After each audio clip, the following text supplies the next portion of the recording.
tudre gi ng'ama nie security kata gate nikech definitely chiemo nyaka terne kuch to ng'at mantiere security cha be samoro nyalo biro gi ntiere intelligence moseyudo mobiro kone jajikon ni ng'enia ineno chiemo moko mokelni kanyogo aneno ka lot go ipudho ma itie choka ineno mano intelligence omiyo nitiere kaka coordinate gi lakini okisik ni jikon ema ji othurorete kata od security cha kata samoro gine od security molor dhot ito chiemo dhi chia karango kata separation mar powers miwacho no akoni nyaka amba kete emphasis wach mangima mokalo erokamano ahinya Boaz, igni 15 ki ang'eyo ni katiba kaka nisewacho ni chapter 4 mare oguro mise motegno weche mag somo yes erokamano ahinya wan kanya gi sani nyaka ne wabed gi katiba ni ka wang'eyo weche mag somo be wasego kang' mowinjore VJ Kenya chal ka gima kiani en faras moro mipuonjo ng'wech to samoro puonje kendo chako mako maber then we will chako tungni kata neno owe mani en mar tugo kiani no ipuonje mondo mi odhi owin race kiani faras no bende ochiegni gidala jibiro winjo tienda idi akoni chal ka gima wabedo gi thuolo kata nafas mondo mi wayud gik moko mondo riere tir kata wi wachako wile koreka intiere gik le mang'eny ma wigi wil kaka ngiri gik makamago takoni seche manineno ka jo Kenya osekawo katiba magi keto keche en katiba mogone ombulu kendo en katiba ma ker gi prime minister tingo koni this is the constitution magi manyichwa tiyo go machoncha en koro en kalatas lilo wachne orumo omiyo seche mane okete kamano no the first thing manotimore maber en keto committee maniluongo ni Professor Douglas Odhiambo task force mondo mi ong'iyane ni to somo wakit somo wani chalo nade to gipend chik makoro kelo moketo ratiro mar nyathi pend chik 53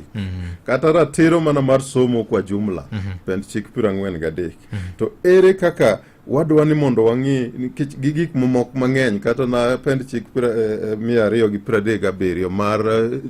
ndiko jopuonje tich momigi koni constitutional anchorage imiyo gi teko ei katiba ma ng'ata moket kanyo ni mondo ti okoti koluor ni biluonge ni ibikone ni en office ma chikorito mano TSC mano Teacher Service Commission mago kuonde gote kata king'iyo gimomiyo Professor Douglas Odhiambo awacho matemo motegno nikech nomiye thuolo gi timne that task force ni ng'inwa uru tabu mosebedo ka wan go e somo gi sani koro wan gi pend chik moyawo nwarangach mondo mi wayud dream mora mwadwaro mar somo e Kenya ka mondo mwang'e ni nyithindo duto ntiere sikul kendo gi somo ma ok ni seche mag skul kaka sani tibiro yudo ka moko uso njugu karanga kata moko tiyo ne ji e uti kata moko ni kanye ibiro yudo ka sechego kaka nomigi gigo e pend chik inyalo kwano gi there's no need mondo koni in article achiel nyaka kuma gichopeno to gima ne oket maduong' no kone Professor Odhiambo Douglas ng'ino ani to eri kaka wanyalo keto gi koro mondo mi gibed motegno mondo ng'ato ka ng'ato oyud ratiche obed nyathi obed ng'ama ng'ol obed ng'ama nyako obed ng'ama chalo nade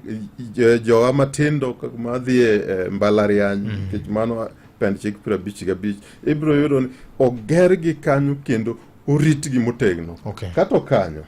e kamineno kane oket ng'eni chik ka chik nitiere gimiluongo ni pila machache iko ni zero motegno mar chunyot moting'o kata na wichot koro pila maduong' mar pend chikwa en chapter mar 4 to kendo kichake kamineno kete ni en pend chik mar 19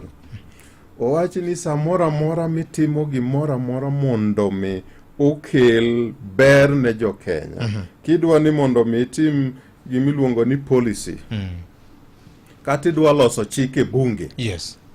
to kik ilos gimoro amora ka ok ing'iyo ni to pend chik mar chapter 4 mar ratiro mar ji ni. Yes, wacho nade? Mane the pillar maduong' cha. Omiyo